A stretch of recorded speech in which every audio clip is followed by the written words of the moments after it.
I'm very honored to be here with you today, and especially honored to welcome our guests for today. We're going to start with a keynote speech, actually. We're going to twist things up a little bit for this panel, by someone who doesn't really need an introduction, especially if you have been to the Global Media Forum before. He is a senior research associate at the Reuters Institute for the study of journalism, and the lead author for the annual Digital News Report, which many of you know, and it is the largest ongoing global study of news consumption and provides invaluable insights to where our industry is heading.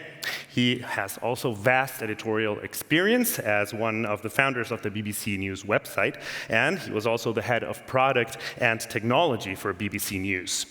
Without further ado, please welcome Nic Newman.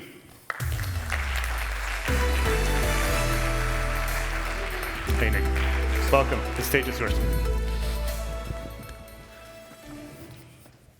Thanks very much. The Reuters Institute, for those of you who are not aware, is part of Oxford University, and our mission is to bridge academia and industry. And one of the ways we do this is through our research, and I'm really happy to be back here at the Global Media Forum to share some of the findings from our 2025 Digital News Report. So, as Javier has already mentioned, this is the largest ongoing study of news consumption covering 48 different countries. In terms of the methodology, we use an online survey of around 2,000 people in each market. So in total, 100,000 people around the world, and the poll was done at the start of this year. The report, as you can see, is supported by multiple partners, including the Google News Initiative. We have broadcasters like the BBC, we have regulators, we have academic institutions as well. So a key theme of this year's report is evidence that traditional media is losing reach, it's losing influence to an alternative ecosystem that includes YouTubers and podcasters and Substackers. And this has been particularly evident in the United States. So this chart shows weekly reach for some of the main sources of news over time. And you can see how television, how print and online news websites are all trending downwards, despite the fact our poll took place at the time of the Trump inauguration. At the same time, we can see an increase in the use of social and video networks as a source of news in the last year. So in the US, overtaking television for the first time. So last time round, when Trump was elected, you can see that all forms of media benefited. But this time round, the surge has mainly been just with those social and video networks. And then on top of that, we see now that news podcasts are ahead of radio in terms of reach in the United States, and also we see the emerging use of AI chatbots, 7% for news. I should add that we only added news podcasts and AI to the question this year, so we don't have historical data yet. And then linked to these trends, we can also measure name recognition for a number of personalities who distribute their content not via television anymore, but exclusively via these online platforms. So in our survey, almost a fifth of our sample in the US said they saw Joe Rogan discussing or commenting on news in the previous week. And if we look at his audience, we can see that it's disproportionately made up of young men, which is why, of course, Trump lent into being interviewed by him. This is the same audience that traditional media is increasingly struggling to reach. So obviously, a big question is this just an American phenomenon, or is it happening in other parts of the world? And you won't be surprised to hear that broadly we see similar trends everywhere, but definitely with a bigger impact in some countries. So this chart shows the proportion in selected countries that say social media and video networks are their main source of news over time. And we see the United States joining a set of countries, including Brazil, India, Indonesia, the Philippines, where trends around influencers and alternative media have been evident for some time. On the other hand, we do see a slightly different picture in many of the Northern European countries, also in Japan, where social media tends to be used less for news, and traditional media brands still have a stronger and more important role. But what do we mean when we talk about social media in the context of news? So this chart shows the different networks that are used for news across 12 countries we've been tracking since 2014. And what you're really seeing here is a picture of increasing fragmentation. So if you look to the left of the chart, a decade ago, social media is really about Facebook primarily. And now on the right-hand side, we see people using many more networks, often in combination. So Facebook has become less important. Video networks like YouTube and TikTok and Instagram, this is really where we're seeing the growth. And as was mentioned in the previous panel, these networks are less about what your friends are doing. It's now much more about the popularity of the content itself and the virality of that content. So this makes it much harder for publishers to get traffic from these networks than it used to be, affecting the business models that we're going to discuss in a minute on the panel. And then the use of video networks such as YouTube is really exploding in many countries around the world, particularly global majority countries. 55% said they use YouTube for news in India and in Thailand in a previous week. Very high usage in Africa, much of Latin America too. And this is the same chart for TikTok, very significant proportion, much more focused on younger demographics. So the numbers are even bigger with younger demographics. And one of the consequences of these changing consumption habits is that we're also seeing the emergence of news creators, influencers, YouTubers, not just in the US, but in many parts of the world too. And it's striking on this chart, of course, how so many of them are men, using that same extended chat format that Joe Rogan uses in the US. But it's important to note that in countries like India, many of these creators are able to offer perspectives that are more critical of the government than traditional media, which is often seen as too close to the government. And also in a country like Thailand, online influencers are definitely extending the range of debate that previously would have been possible in quite a controlled media environment. It's also important to say that these trends are not just about partisan politics, they're also driving a huge amount of creativity in terms of formats and storytelling, and they're giving opportunities for new voices. So this is Hugo Travers, who goes under the name Hugo Decrypt, and he's a young news creator who reaches about a fifth of under 35s in France each week. And that, of course, has enabled him to get access to presidents, such as President Zelensky, who was invited to the Elysee recently and called on to put a question directly to President Trump. So our report, again, finds huge concern about misinformation. Around 6 in 10 say they worry about being able to tell what is true and false on the internet. So that's higher in Africa, in the United States, and in Latin America. But this year we wanted to get a sense of where people check if they suspect something might be false. Where do they go? It's important to say that what people say in surveys may not be what they do in practice. But what we find here is a clear hierarchy of intent. So news sources that people trust at the top, along with official sources.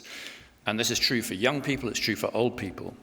So there's something still about reputation and heritage that remains important, even if people don't access those sources as often as they once did.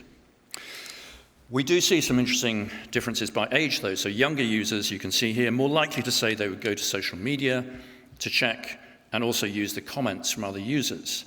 This idea of peer-to-peer trust, and also more likely to use an AI chatbot. So moving on to AI, and I've touched on this already. This is hard to ask about in surveys, because sometimes consumers aren't aware that answers in Google overviews, for example, are generated by AI. But overall, 7% across markets say they've used a chatbot to access some kind of news. And this figure is twice as high with younger people.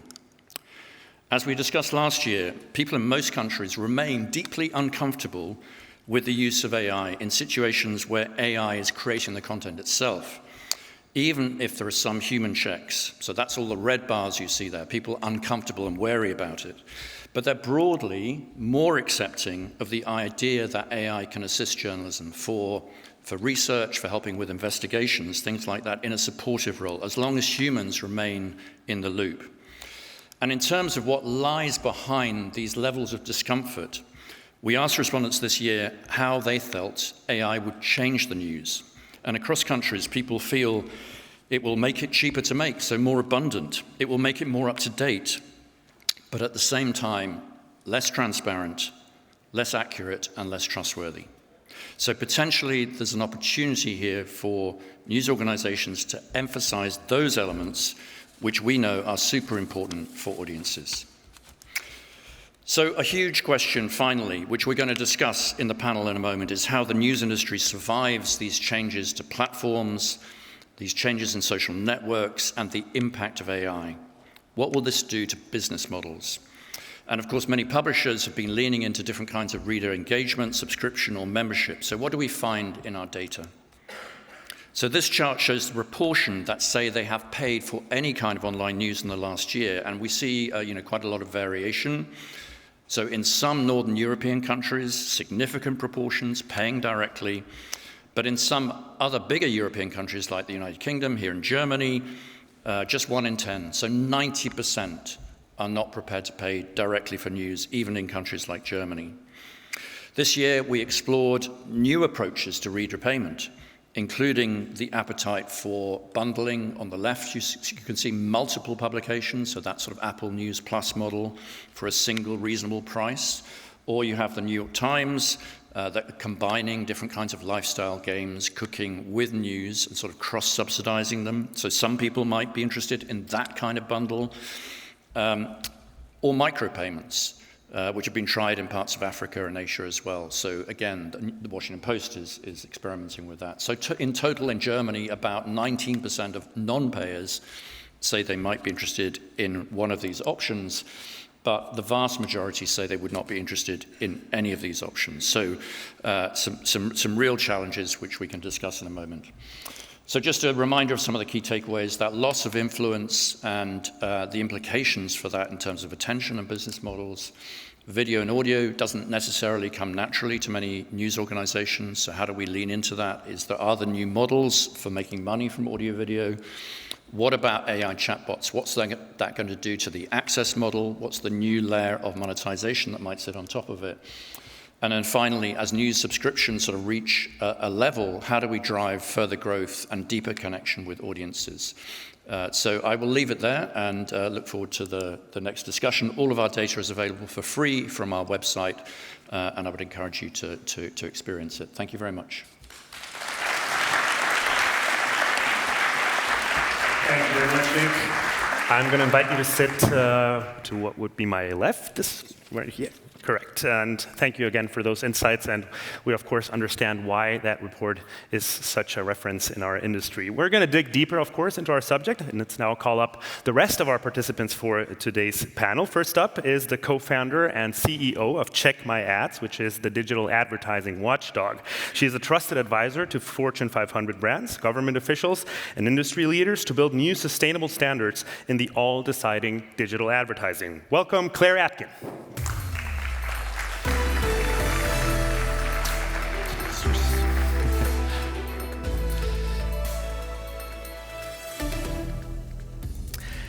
And my next guest has an impressive resume with a veteran newsroom management experience with more than 2 decades at the Associated Press. And today, she oversees partnerships and digital transformation and AI projects at Microsoft. Please welcome Noreen Gillespie.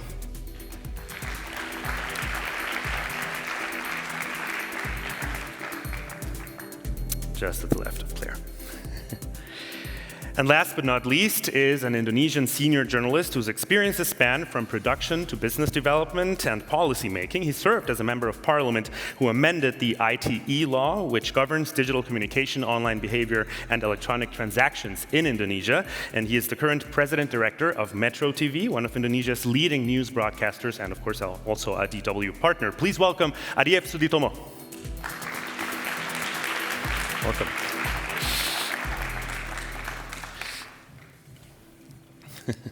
Welcome, and thank you for being with us today for this all-crucial subject for so many newsmakers, journalists, but also media professionals that are certainly facing hard times. I'm going to start with the very basics here, because we have a title to our panel, and it's called Newsroom Business Models and How to Make Them Sustainable. So I'd like to start with you, Claire. What does it mean to have a sustainable newsroom business model in 2025? Thank you so much for the question. Thank you for having me. It's so wonderful to see friends in the audience. My name is Claire Atkin, and I run Check My Ads. We are the ad tech watchdog, and we exist to get you paid. We believe that a sustainable business model includes digital advertising, and it includes advertising in general. And by not prioritizing digital advertising, the news industry is leaving about $100 billion on the table globally. There are so many things that I want to tell you today, and the number one thing is that you really have to pay attention to the digital advertising ecosystem. There are criminals taking away money from you, and you can get it back. All right, we'll certainly hear more about that. I'm going to ask the same question to the rest of the panel. So Noreen, what does it mean to have a sustainable business model? You know, I think whether you're looking at a global or national brand or whether you're looking at a local news organization, there's different types of economic challenges that those groups face. But the challenge is really the same. How are we going to build businesses that last for another generation? We've heard a lot of different discussions over the panels at this particular event over the consequence of not having that information available to communities. And so I think what this moment in the world, what this moment in technology gives us is the opportunity to think really boldly and freely about what we can change in terms of business. And we'll get into some of these examples later. AI does offer us the opportunity to take a look at our systems, take a look at our workflows, take a look at what we're spending human and technological resources on, and begin to think about some of those changes. I'm going to ask Arif, because you, of course, also need to have a sustainable model, clearly. What does it mean for you?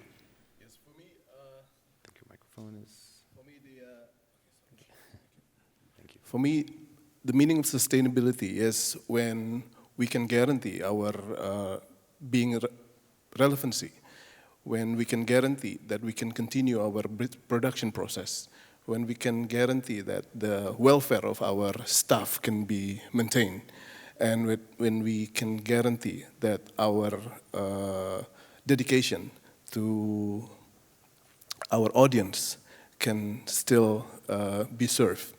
That's just, the thing that sustainability for me. And last but not least, Nic.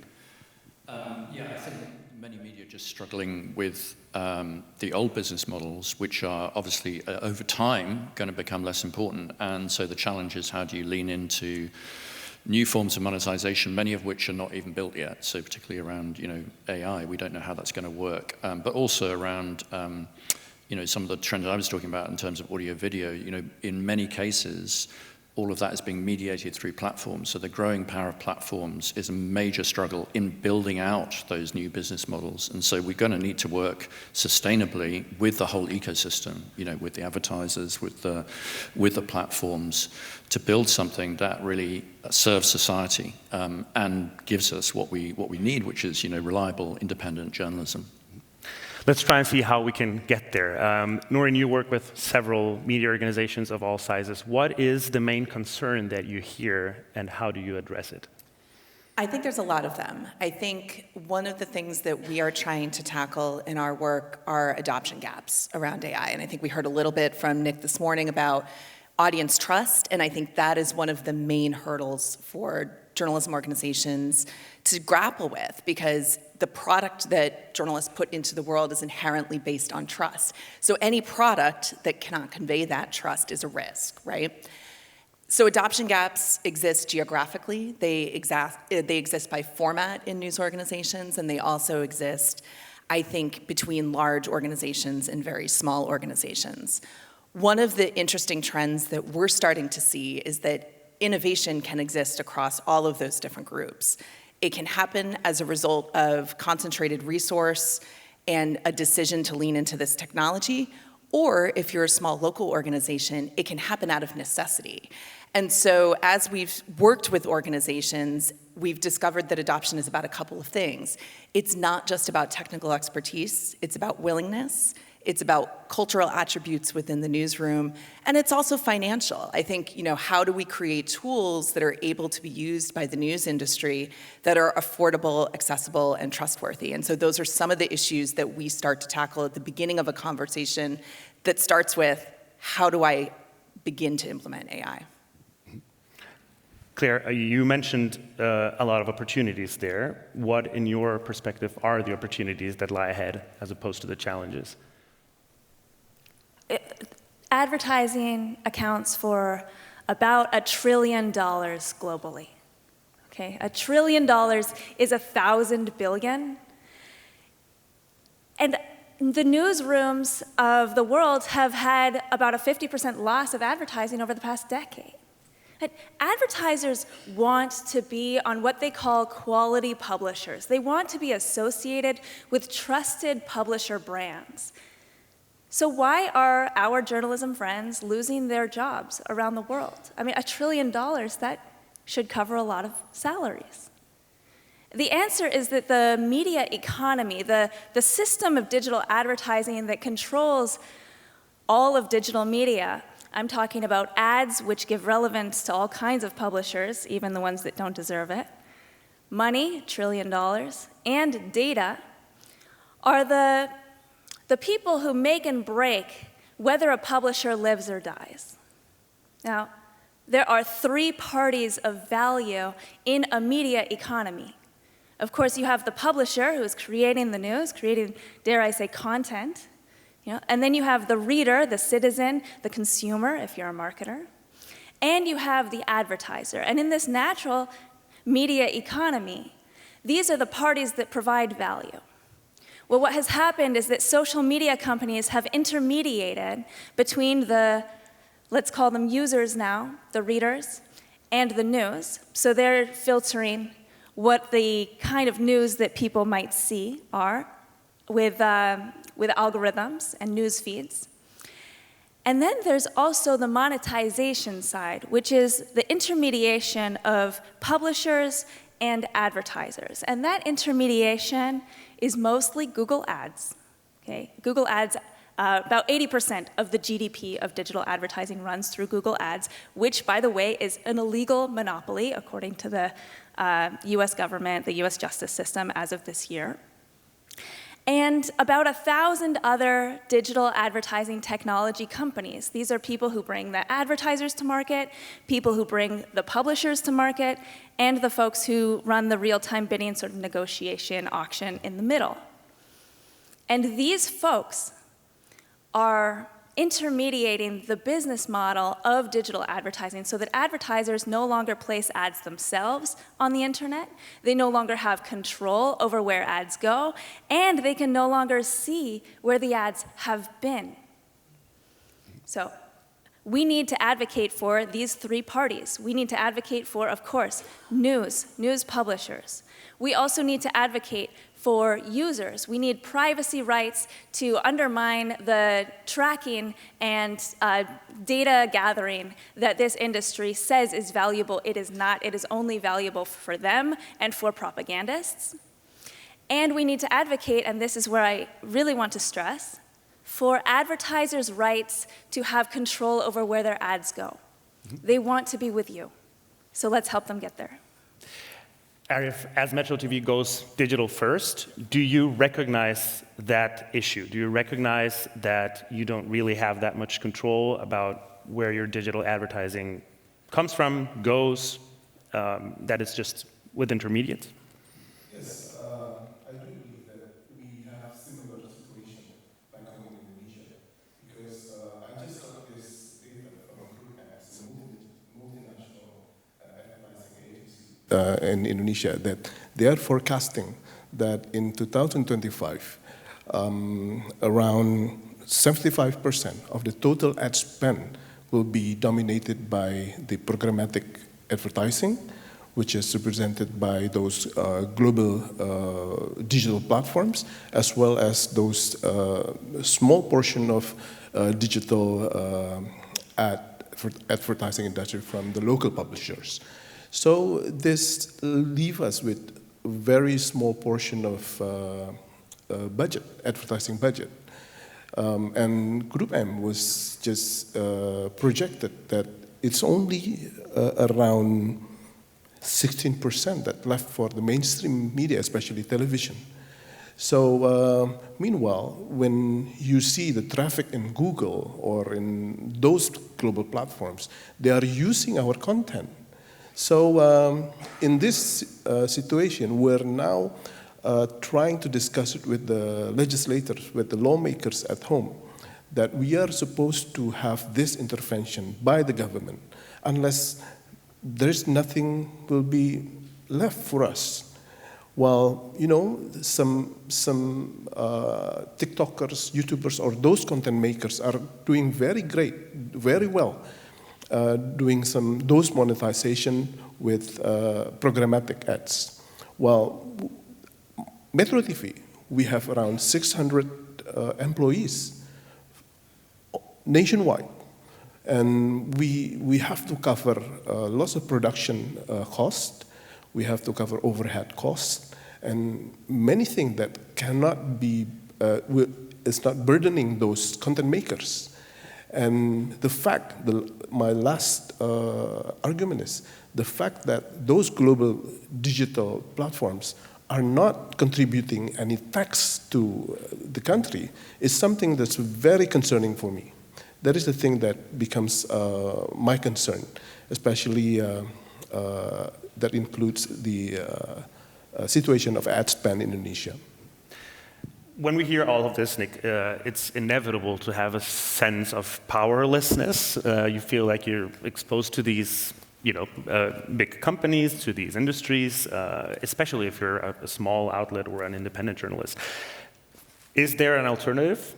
Is there another way of making ends meet? I think the future is definitely going to be about advertising, but not just advertising, right? It's also about some of these new models of direct reader payment, and we're certainly seeing that in some of and diversification in different ways as well. So, I think most media companies are really looking at sort of 3, 4, 5 income streams, which would include, I think in the future, licensing is going to become much more important when we talk about artificial intelligence. We're starting to see deals being done.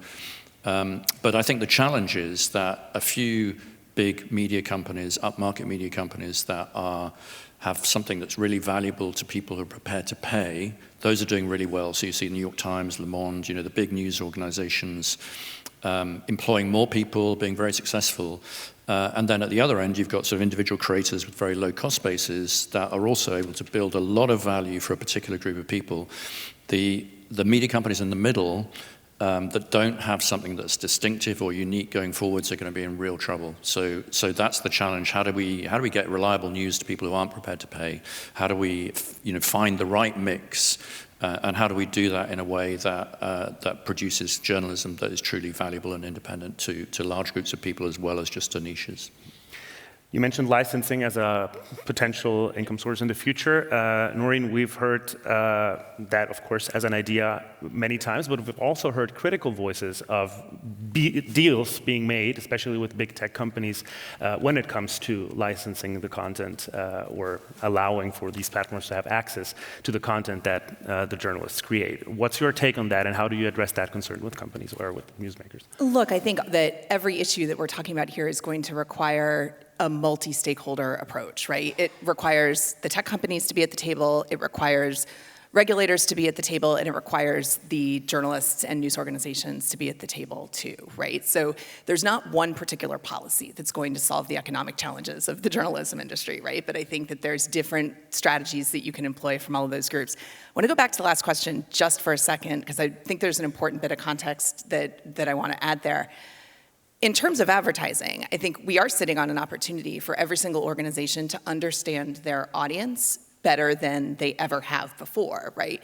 We now have the capability to take all of these dispersed data sets about what people are consuming, how they're consuming it, when they're consuming it, if they're a subscriber, if they've been a subscriber in the past, and put that into one universal system that allows us to better engage with the group that we have, right? That's an opportunity for advertising.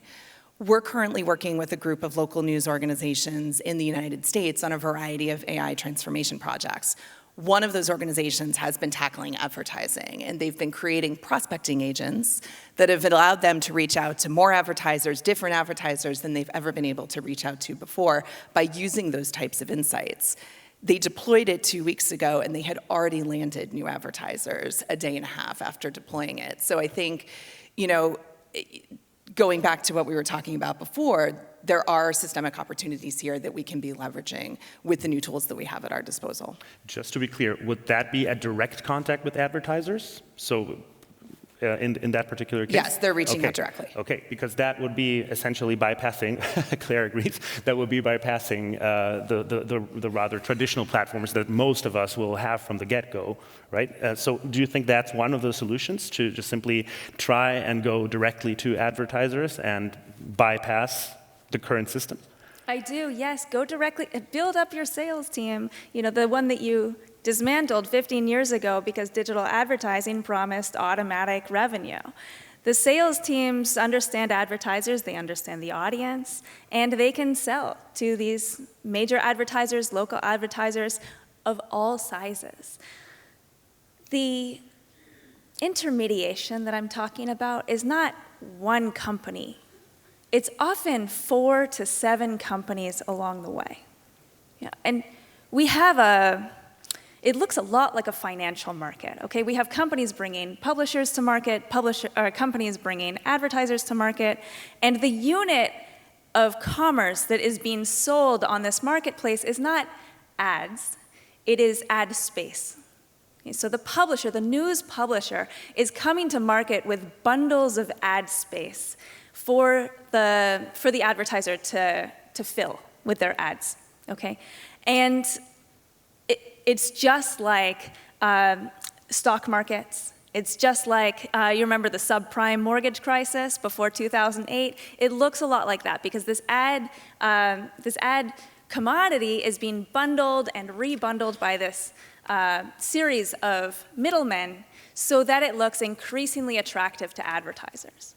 Well, if it looks like a financial market, it doesn't have any of the regulation of a financial market. Okay. I don't know if you all remember Enron. Enron happened, 20 years ago? There was massive fraud in the financial market. We used a duty of care law to say, no, you don't have just duty to your shareholders, you also have duty to your clients. We need that for advertisers. We also don't have KYC, know your customer law. So if you're a car dealer, you have a KYC duty to get a hold of the social security number of the person who's buying the car. That's because the car industry used to be rife with organized crime.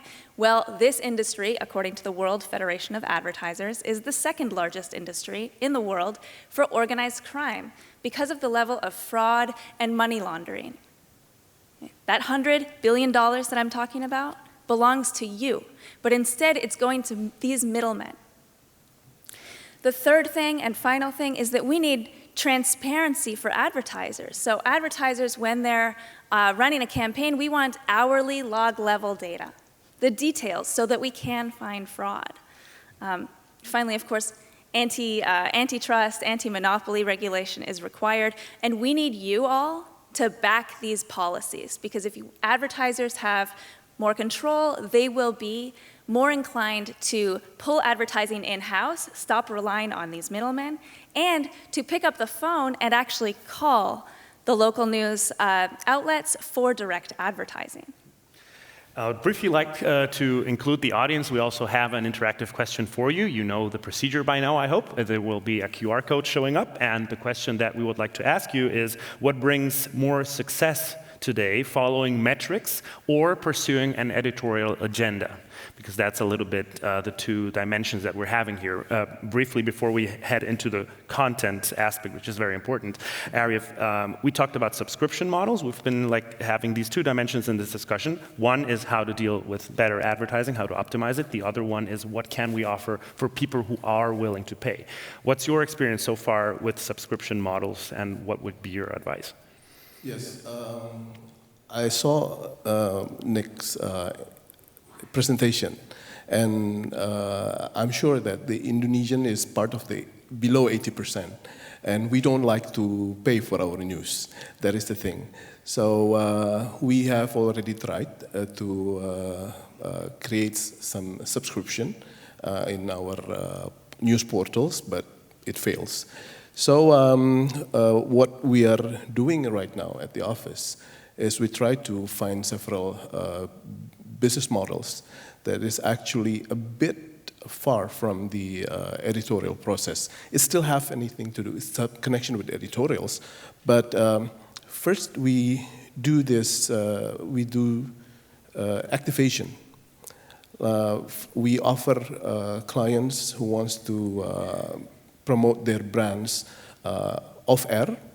We create exhibition, we create seminar, we create online seminar, and sometimes we broadcast it. So that is one thing that we invent to back up to support our revenue. And the other thing is we also create talent management, because in Metro TV we have so many, at least 30 newsreaders who have big followers. So we offer them to be part of the campaign of some brands or some mission of some institutions, but we have to be carefully select what kind of mission that they are having. Mm-hmm. And we also have this business of awards. So we give awards twice a year, in celebrating women empowerment, and also some those champions in small and medium businesses, and some awards for environmental issues. And we just found out that there are so many brands, so many institutions that wants to be associated with these winners. And that's the thing that we do this every year.